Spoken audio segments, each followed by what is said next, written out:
Prête-moi ta plume. Texte choisi et lu par Rachida Mansour. Prête-moi ta plume, émission réalisée par Soubir Ketani.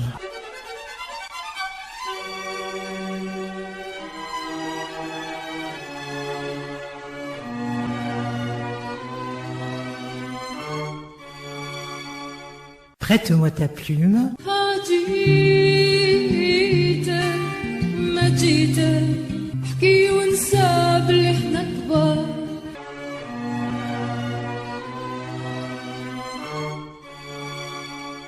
Bonsoir, amis auditrices, amis auditeurs, merci d'être avec nous ce soir encore pour écouter Le métier à tisser de Mohamed Dib, troisième volet de la trilogie Algérie, après La Grande Maison et L'incendie. Nous avons commencé ce troisième volet la semaine dernière et vous avez vu le petit Omar, qui a maintenant 14 ans, se frotter au monde du travail. Sa mère a réussi à lui trouver une place dans un atelier de tissage. Il va rencontrer pour la première fois des jeunes comme lui, Hamdouche, un peu agaçant, et des adultes surtout. Et auprès de ces adultes, il va commencer à deviner ce qu'est la vie des grands. Nous avions laissé Omar en discussion avec notamment un de ces vieux dont les autres se moquent, Routi Lamine. Et pour la première fois, Omar s'est senti exister dans cet atelier parce que Routi Lamine s'intéresse à lui et à sa famille. Prête-moi ta plume.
اللي في بالي بعد غياب غبت الافراح افرح يا قلبي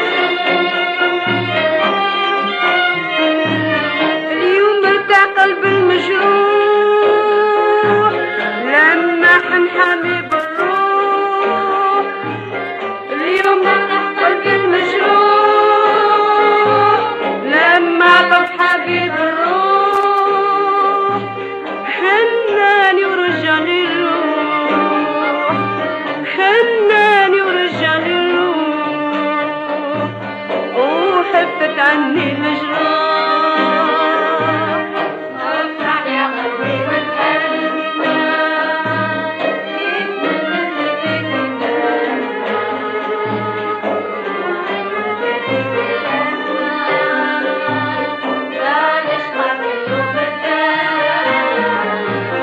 افرح يا قلبي وتهنى كيف ننت اللي في تتمنى وانت في تستنى بعد عشقك اليوم ارتاح. La pluie s'était remise à frapper aux vitres du soupirail. Le vent fredonnait sa chanson monocorde dans la venelle. Une faible rumeur de pas, pataugeant dans la boue et les flaques, parvenait jusqu'au sous-sol. Les 5 métiers, dont 2 faisaient face aux 3 autres, brinque-ballaient comme un lourd attelage. Les dévidoirs girouillaient avec un bruit d'ailes. Skrli disait « Aujourd'hui, ils ne respectent rien, ni personne. » Ces propos n'éveillèrent aucun écho. Près de Omar, une ourdisseuse géante tendait les bras vers la voûte dans une prière adressée à quelqu'un ou à quelque chose qu'on ne voyait guère se manifester. Plusieurs dévidoirs se chevauchaient dans cet angle, amoncelés en désordre, jetés contre un coffre vermoulu. Ce coffre, aux peintures écaillées lui-même, supportait 2 piles de couvertures. À l'arrière-plan, debout, des madriers émergeaient confusément de l'ombre, soutenant la soupente sous laquelle Skrli se terrait avec son rouet. On ne saisissait du vieux bobineur que l'imprécise blancheur de son turban. Triste et risible, pensait Omar, les yeux fixés sur ce fantôme. Quel respect attend-il des gens? Son attention se relâcha soudain et il se rappela la fillette de l'autre matin. De nouveau, il connut l'émoi qu'il avait étreint sur le chemin de l'atelier. Skrli parla encore des patrons d'autrefois qui avaient du respect pour leurs ouvriers. Il déplora que ceux d'aujourd'hui eussent tout oublié. Mais au bout d'un moment, sa voix s'éteignit. Ce fut comme une lampe qu'on aurait soufflée. Nul ne prit sur lui de rompre le silence qui pesa dès lors sur l'atelier. Omar se hâta de travailler, il fit tourner son dévidoir plus vite. Skrli se mit alors à marmotter des versets du Coran, accompagné aussitôt en sourdine par Rotélamine.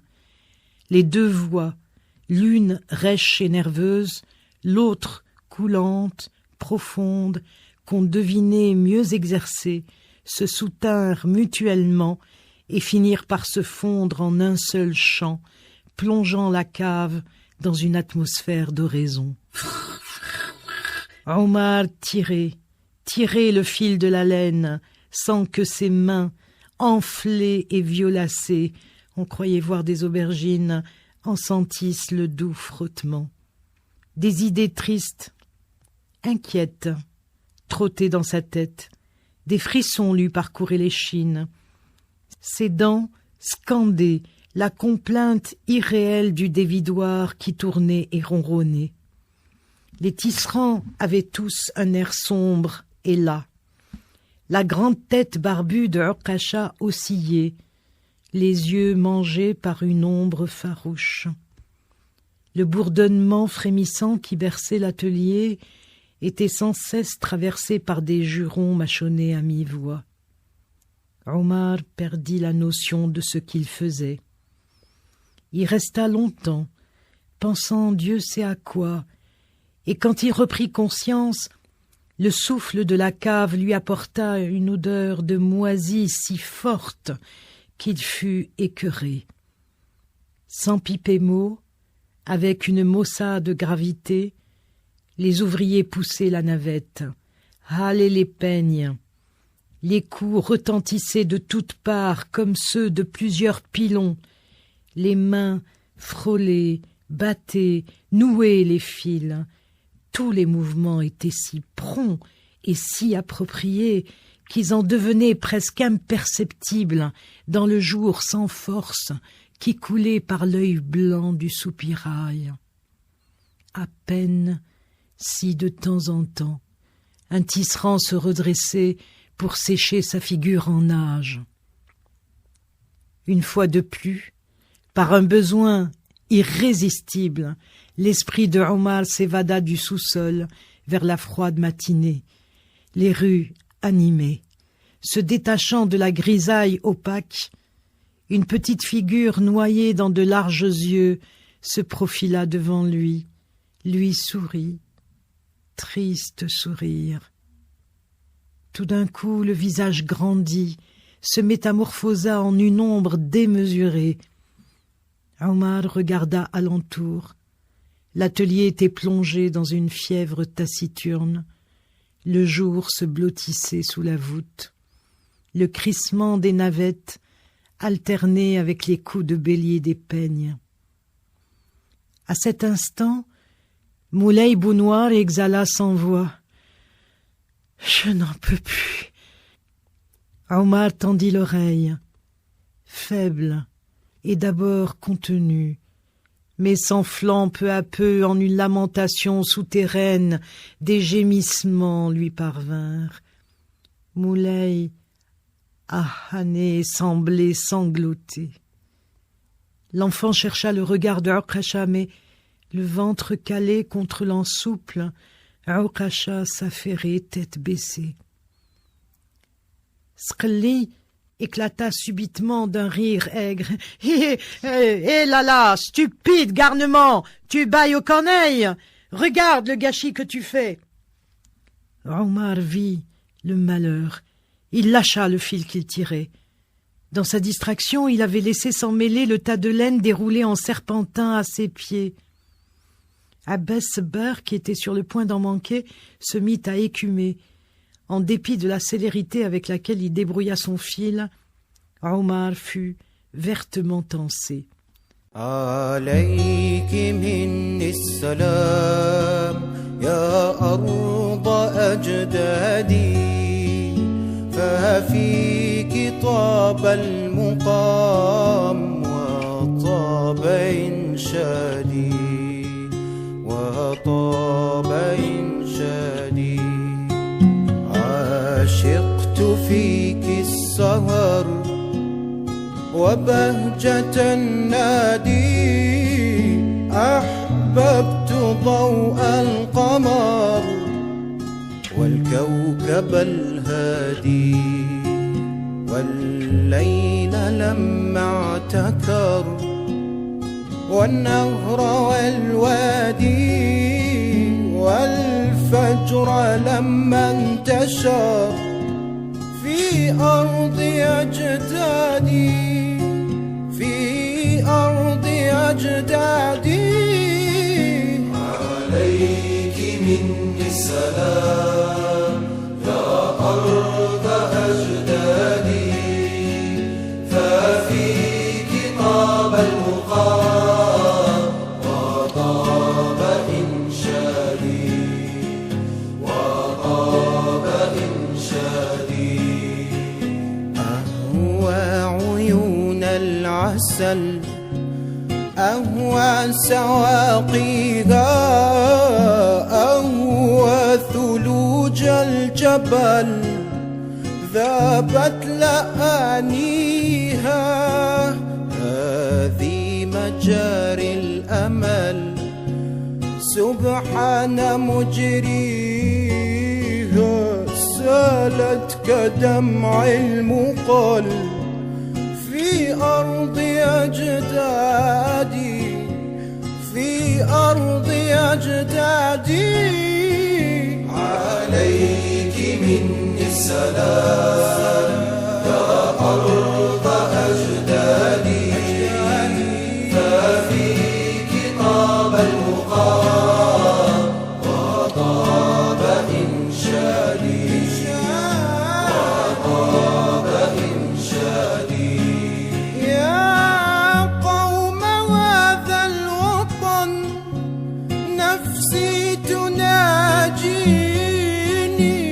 فعالجوا في المحن جراح أهليه إن تهجروه فمن في الخطب يحميه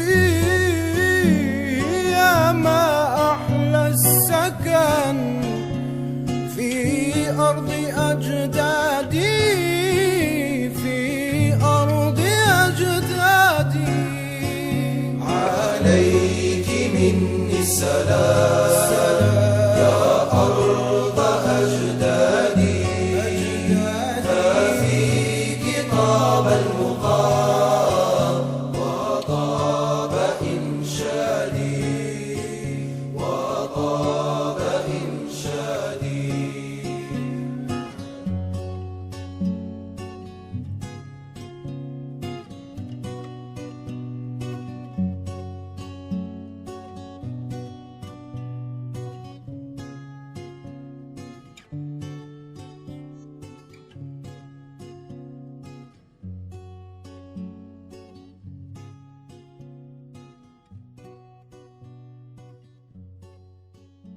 Hamdouche, qui était étendu sur les ballots de laine, se souleva à moitié. Il regarda devant lui dans le vide. Il lança. « Quel malheur de vivre avec des gens comme vous !» Il continua de regarder sans voir à la façon d'un somnambule. Ça et là, dans la cave, s'étiraient et bâillaient des tisserands que la détente de midi avait amollis. Même au repos, quelques-uns gardaient cependant leur air irascible. Aucun ne daigna relever l'impertinence du rouquin, ni ne sembla l'avoir entendu. Hamdouche demeura figé dans son attitude de rêve. À la fin, il soupira et se renversa sur les ballots. Il ne bougeait plus. On aurait cru qu'il s'était endormi, si son extrême immobilité même ne trahissait sa nervosité. Plusieurs tisserands avaient déjà pris place à leur métier. Des conversations se poursuivaient à travers l'atelier. Toutefois, ceux qui prolongeaient la pause préféraient rester en dehors des discussions. Les apprentis, eux, avaient commencé les premiers à travailler. Ils devaient préparer la laine nécessaire au métier qui n'allait pas tarder à se mettre en branle. Abbas Ber bâilla lentement et dit à ce moment « Voyez-vous, il y a longtemps que quelque chose me tracasse. Je suis mécontent de moi. Je n'arrive pas à comprendre ce qui se passe. Pourtant, je continue à vivre comme j'ai toujours vécu. Je n'ai pas changé. Et je suis mécontent. » Abbas Ber faisait équipe avec Osman l'Ahmar, surnommé Osman la mort. Tous deux s'étaient mis depuis quelques minutes à travailler. Abbas, qui parlait ainsi, s'arrêta, et de parler et de travailler. Immobile, l'œil vide de toute expression, il réfléchissait. « Je ne crois plus à rien. Je ne crois plus à ce que je fais. Voilà ce qu'il y a. » Il eut lui-même l'air étonné par ce qu'il venait d'exprimer. Lancé, il continua. « Ainsi, chacun parle d'aimer son semblable. Mais quel est celui d'entre nous qui agit conformément à cette règle? Quel est celui qui respecte son prochain ?» Il jeta un bref coup d'œil sur ses compagnons. Abbas Sabbar avait une grande bouche fortement dentée, des yeux bulbeux et troubles, d'une couleur indéterminée, dans un visage anguleux. Il se tenait la tête droite, et son regard semblait engloutir tout ce qu'il rencontrait. Les apprentis redoutaient son humeur chagrine. « Tenez, pouvez-vous m'expliquer ceci? J'aime la vie en général. Comment se fait-il que je méprise et déteste la mienne de toutes mes forces, hein ?» Il fit mine de s'intéresser tout d'un coup à la bande de tissage qu'il venait d'exécuter, lui et son aide. Il en inspecta les moindres défectuosités. Enragés par les injonctions de Choul, les autres ouvriers consentirent enfin à monter à leur métier. Hamdouche, qui regagnait lui aussi sa place, dévisagea Abbas Sabbar, puis cracha dédaigneusement.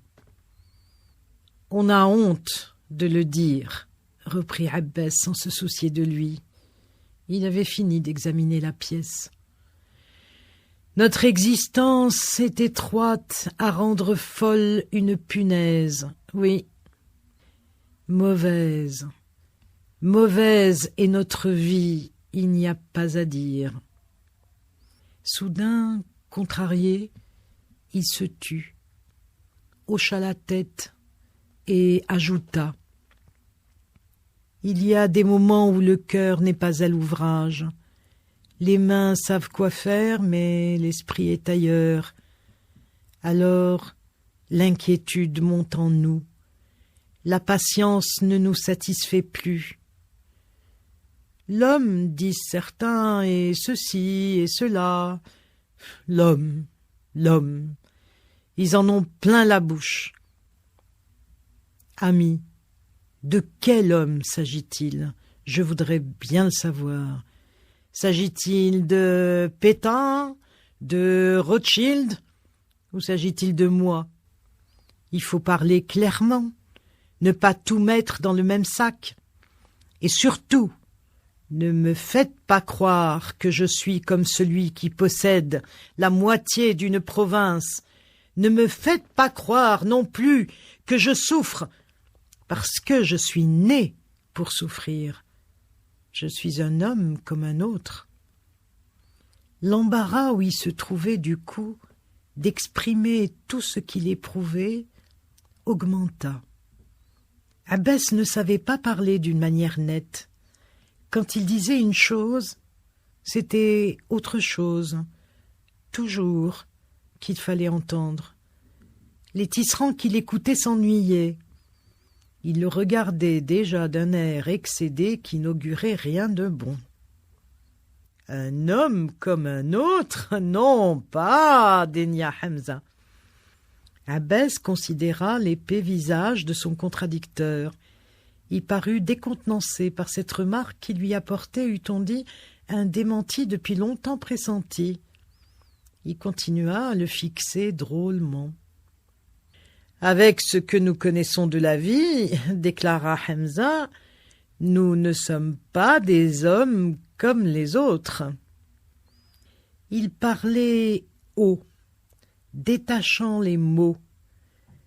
C'était, au physique, un homme tout d'une pièce, massif de visage, carré d'épaules, épais de tournure. Il avait dépassé la quarantaine. Cependant, il posait sur gens et choses un regard gris bleuté, léger, perçant. Une barbe touffue et grisonnante lui conférait un air imposant, mais somme toute assez commun. Il avait ôté et posé près de lui sa calotte de feutre rouge, mettant à l'air son crâne chauve, du front jusqu'à la nuque.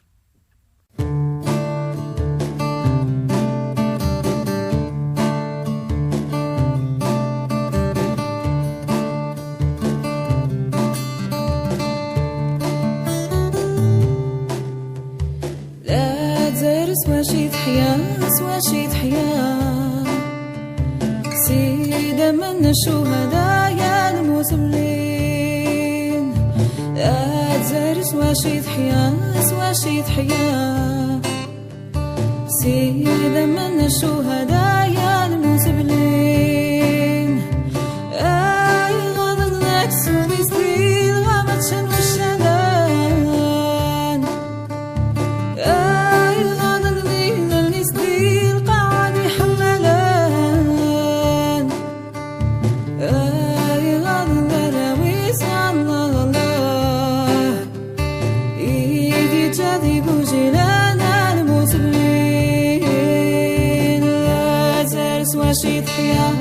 سواشي تحيا سيدة من الشهداء يا المسلمين أتزال سواشي تحيا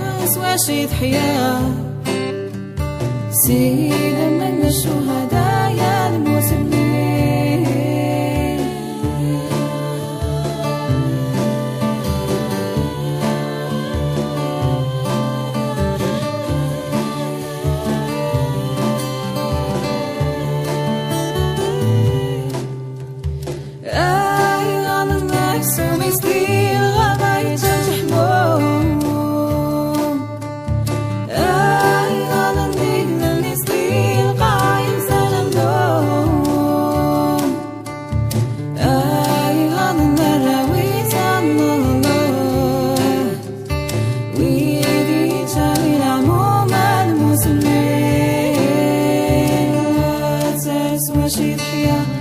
سواشي تحيا سيدة من الشهداء يا المسلمين أتزار سواشي تحيا سيدة من الشهداء يا المسلمين أيان النكس ومستيل غابت تشتسكون أيان النيل سمون أي غض النراويز عن الله ويدي جايف مطويت المسلمين أزر سواشي تحيا سيدة من الشهداء يا المسلمين أزر سواشي تحيا سيدة من الشهداء يا المسلمين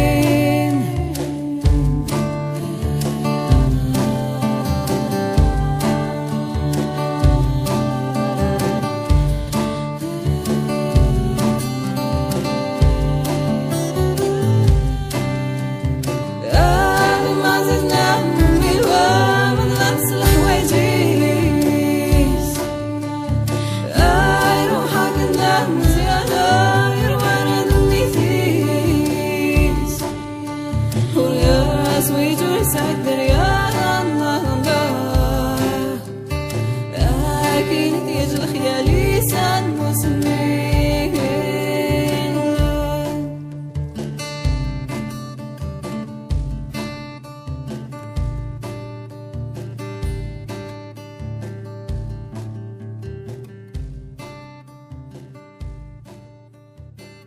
فيك الخير والجمال كيف الكنز مخبي Prête-moi ta plume. يا بلادي شانك شان عمري ما ننساكي.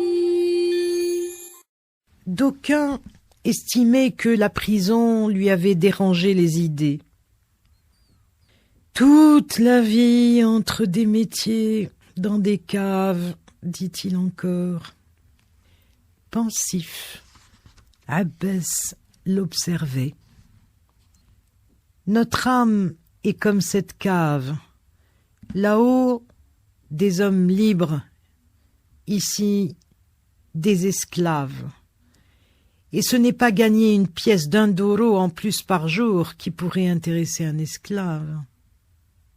Ce n'est pas gagner une misère en plus par jour, justement, murmura Abbas, qui pourrait intéresser des hommes qui veulent s'évader de leur prison, qui ne sont rien. Omar écoutait. Oui, les choses étaient ainsi. Mais pourquoi diable ces gens demeuraient-ils impassibles comme des pierres? En effet, poursuivit Abbas, qu'est-ce que la revendication d'un morceau de pain? Et Hamza, des gens parvenus au point où ils ne sont rien, où ils sont zéro, des gens comme ça ne pourraient faire qu'une chose, réclamer tout.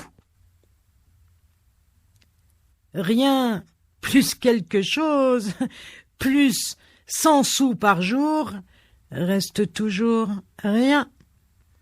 Évidemment, reconnut encore Abbas Sabbar, ne lâchant pas son idée. Si nous pouvions manger un peu plus, ça ne nous ferait pas de mal, remarquez-le, goguenarda le rouquin amer. Personne ne fit attention à lui. Des hommes comme nous sont la mesure de toute chose, celle qui permet de juger un pays, un peuple, un monde, dit Hamza.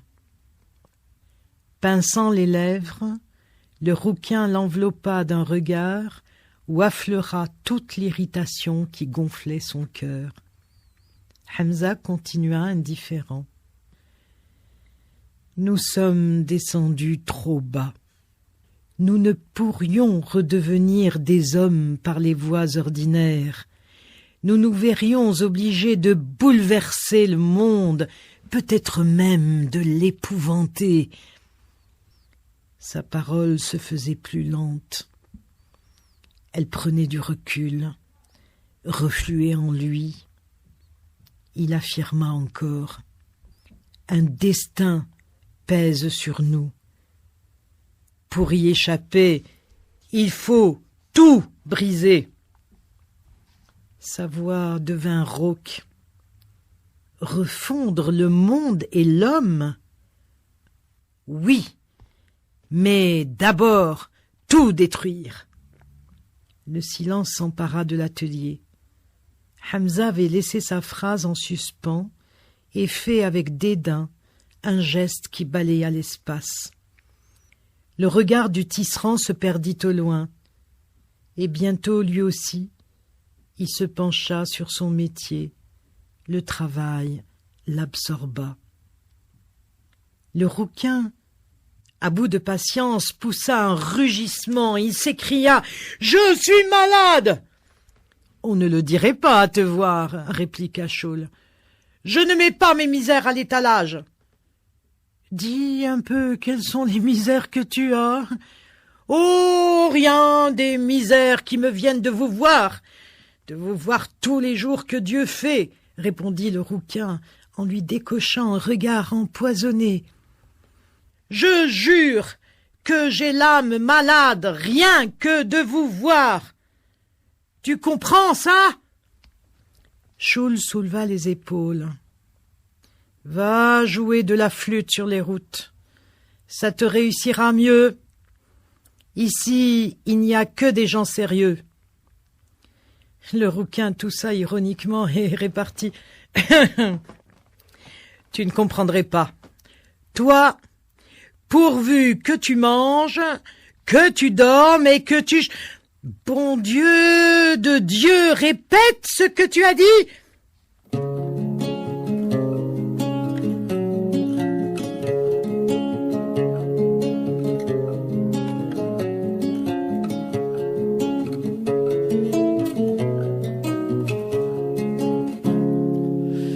جزائرنا يا بلاد الجدود، نهضنا نحطم عنك القيود، ففيك برغم العدا سنسود، ونعصف بالظلم والظالمين. سلاما سلاما جبال البلاد، فأنت القلاع لنا والعماد، وفيك عقدنا لواء الجهاد، ومنك زحفنا على الغاصبين.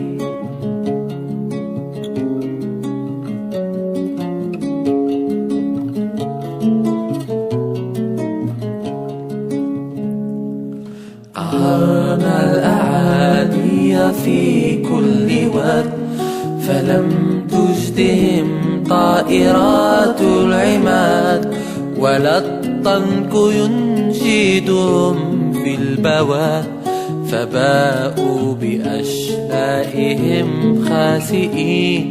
وقائعنا قد روت للورى بأننا صمتنا كأسد الشرى، فأوراس يشهد يوم الوغى بأننا جهزنا على المعتدي.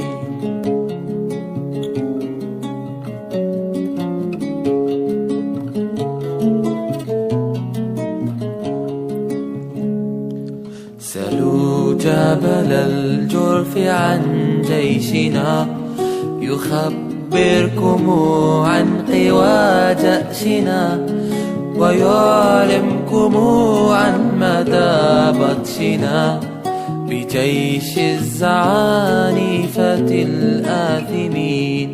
بجرجرة الضخمة خضنا الغمار، وفي الأبيض الفخم نلنا الفخار، وفي كل فج حمينا الضمار، فنحن الأبات بنو الفاتحين.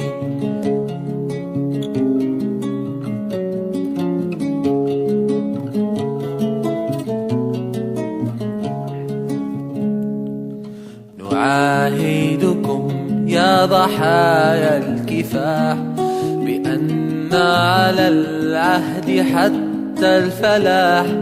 ثقوا يا رفاقي بأن النجاح سنقطف أثماره باسمين. قفوا واهتفوا يا رجال الهمم، تعيش الجبال ويحيا الشمم، ويحيا الضحايا ويحيا العلم، وتحيا الدماء دماء الثائرين.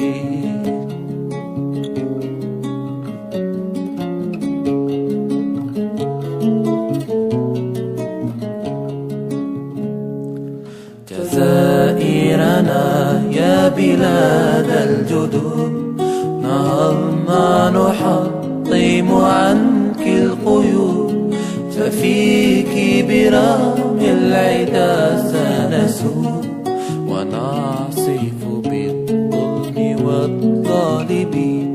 سلاما سلاما جبال البلاد، فأنت القلاع لنا والعماد، وفيك عقدنا لواء الجهاد، ومنك زحفنا على العاصبين.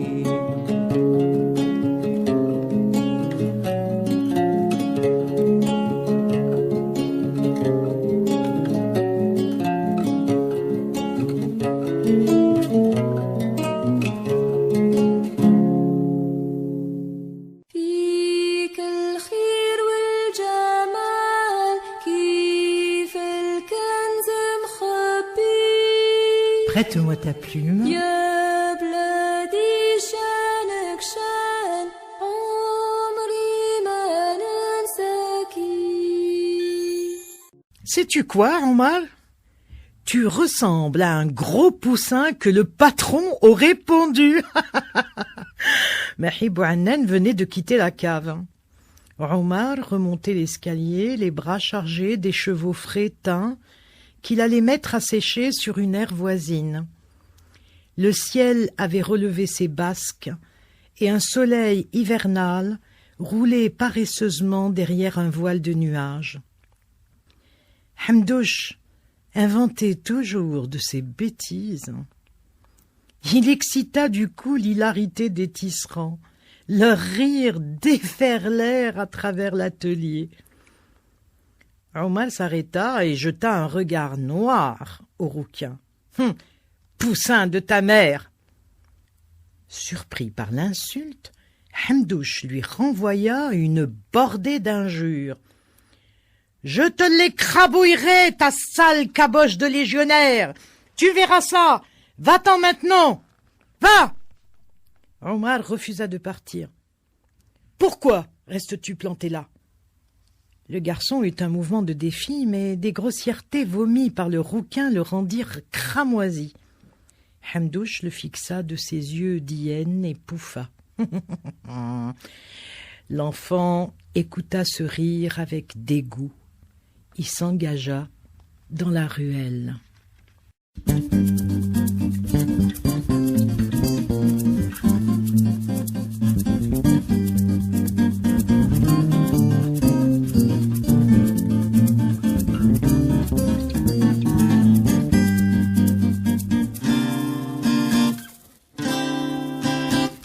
من أجلك عشنا يا وطني نفدي بالروح أراضينا قد كنا أمس عمالقة في الحرب ندل أعادينا من أجلك عشنا يا وطني نفدي بالروح أراضينا قد كنا أمس عمالقة في الحرب ندل أعادينا وأن اليوم عمالقة في السلم حماة مبادينا من أجلك يا من أجلك يا وطني أبطالا كنا لا نرضى غير الأمجاد تحيينا نسهو بالماضي في ثقة والحاضر يعلو ماضينا فجرنا الثورة من أزل سجل يا ظهر معالينا والنصر الأكبر كان لنا تاجا من صنع أيادينا من أجلك يا من أجلك يا وطني جيش التحرير وجبهته كان ضوئين بتاجينا قال في البدء كرامتنا والشعب يسود هنا فينا خيرات الشعب نقسمها فينا بالعدل موازينا والدعم المطلق نبذله للشعب الرافض تدليلا من أجلك يا من أجلك يا وطني يا سائل عرب ملتنا دين الإسلام يؤاخينا هامات المجد مرابعنا والله الحافظ يحمينا يا سائل عرب ملتنا دين الإسلام يؤاخينا هامات المجد مرابعنا والله الحافظ يحمينا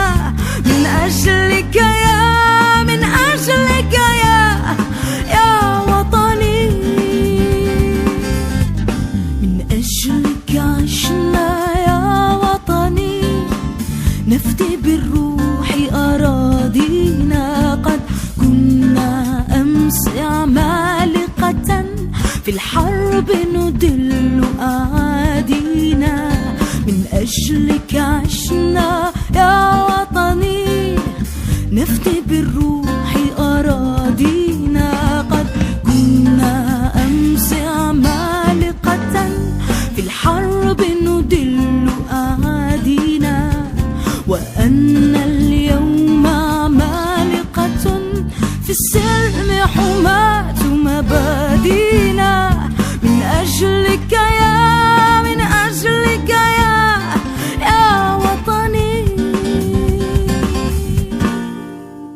فيك الخير والجمال كيف الكنز مخبي Prête-moi ta plume. يا بلادي شانك شان عمري ما ننساكي. Au retour, Hamdouche le saisit à l'improviste par les oreilles et lui cogna la tête contre les montants de l'ourdisseuse. Lui échappant des mains, Omar l'abreuva alors d'insultes. L'autre pâlit. Les poings levés, il se rua sur lui. L'enfant se défendit du mieux qu'il put. Il distribua des coups dans tous les sens, aveuglément. Une froide fureur le soutenait. Hamdouche, exaspéré par cette résistance, lui asséna sur la nuque une seule tape, mais telle que Omar poussa une clameur de bête. Ah! Les tisserands se récrièrent. « Hamdouche, qu'est-ce qui te prend? Tu le tueras! Et tu iras passer le restant de ta vie au bagne !» Omar n'avait rien mangé ce jour-là et voyait trouble. Il lui semblait qu'un point d'appui lui manquait. Ses genoux fléchissaient et tremblaient. Se rendant malaisément compte de ce qui lui arrivait, il se jeta sur son adversaire. Aussitôt, le rouquin meugla d'une voix enrouée. « Lâche, lâche !» Accroché à lui, Omar lui serra la pomme d'Adam comme dans un étau. Le rouquin poussa un râle, battit l'air des mains et alla rouler sous un métier. Omar attendit au milieu de l'atelier. 1 seconde, 2, 3 se passèrent. Hamdouche se redressa la figure décomposée. Le garçon cria de toutes ses forces. « Sale rouquin! Judas !» Hamdouche se pencha sur lui, rapprocha encore son visage du sien. Ses prunelles flamboyaient sauvagement. Omar soutint son regard. « Fils de chienne !» lui souffla-t-il encore au nez.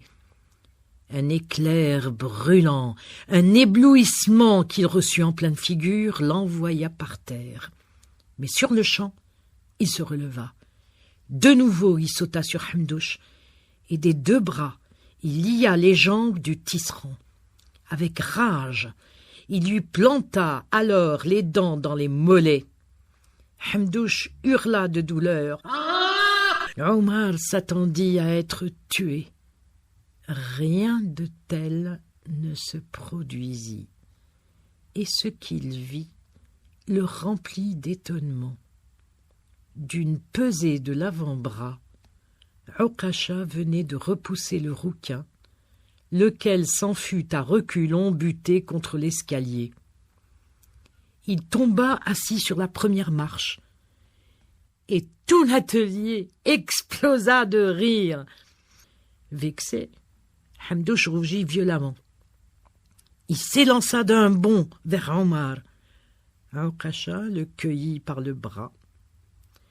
Le rouquin voulut se dégager, attraper le poignet de Okasha, mais ne réussit pas à en dénouer l'étreinte. Il hurla. « Laisse-moi !»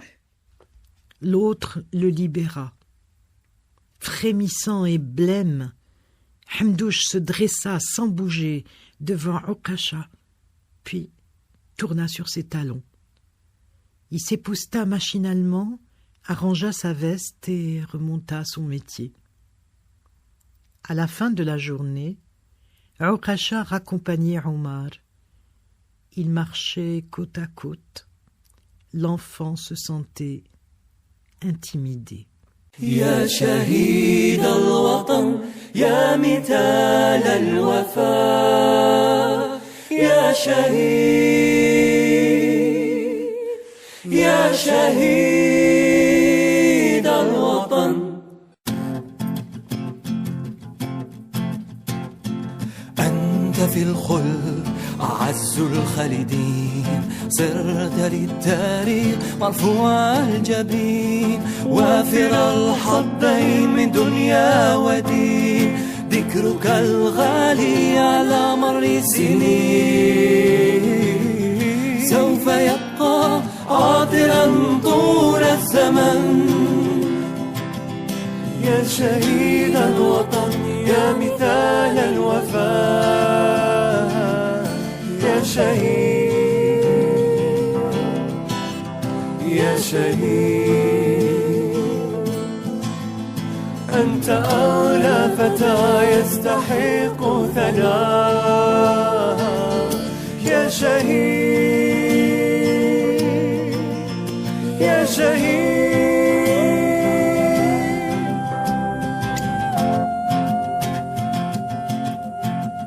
في سبيل الدفاع عن بلاد مت موت الشجاع في جهاد في سبيل الدفاع عن بلاد مت موت الشجاع في جهاد هكذا مات الرجال تحت راية الجهاد هكذا مات الرجال تحت راية الجهاد نلت أسمى ما ينال مت في حب البلاد مت في حب البلاد يا شهيد الوطن يا مثال الوفاء يا شهيد يا شهيد أنت أغلى فتى يستحق ثناء يا شهيد يا شهيد أنت بالروح فديت الوطن بعته الروح فهذا الثمن خذه تمجيدا وذكرى حسنا يملأ الدنيا سناء وسناء جنة الأبطال في الذكر الحسن يا شهيد الوطن يا مثال الوفاء يا شهيد يا شهيد أنت أغلى فتى يستحق ثناء يا شهيد يا شهيد يا شهيد يا شهيد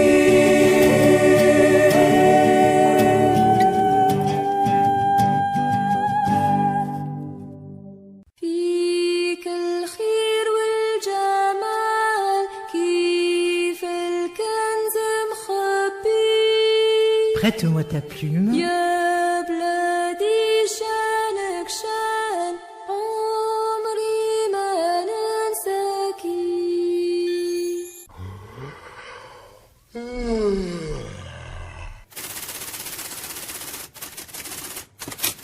Prête-moi ta plume. Texte choisi et lu par Rachida Monsef. Prête-moi ta plume. Émission réalisée par Souber Ketani.